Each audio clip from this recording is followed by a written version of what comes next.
For the past couple of months, there's been a lot of buzz that Samsung's cooking up a fourth model in the Galaxy S25 lineup. But it looks like we won't be seeing it drop on January 22nd alongside the Galaxy S25, S25 Plus, and S25 Ultra.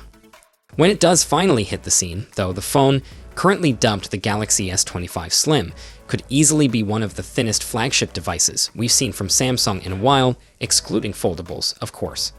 And now we've got our first look at this sleek device thanks to a new leak.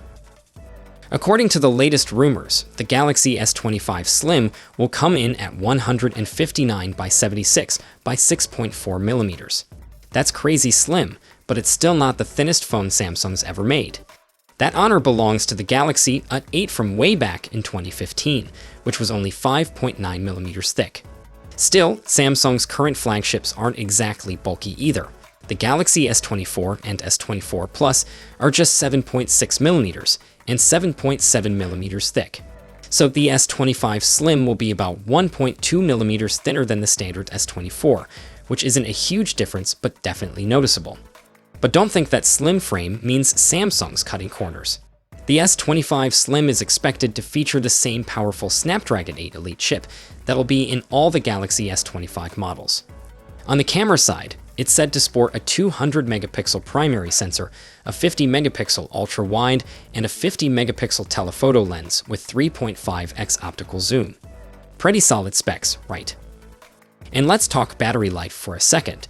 Rumors say it'll pack a battery between 4,700 and 5,000 mAh, which is pretty impressive for a phone this slim.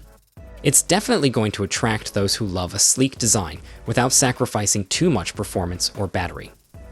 As for when it'll actually drop, the latest reports suggest we won't see the S25 Slim until Q2 2025, which honestly makes sense. Samsung probably wants to keep the spotlight on the other S25 models when they're revealed in January. No word yet on pricing, but we'll keep you updated. So, what do you think of S25 Slim? Would you be into a thinner flagship with top-tier specs? Drop your thoughts in the comments, and I'll catch you in the next one. Take care until then.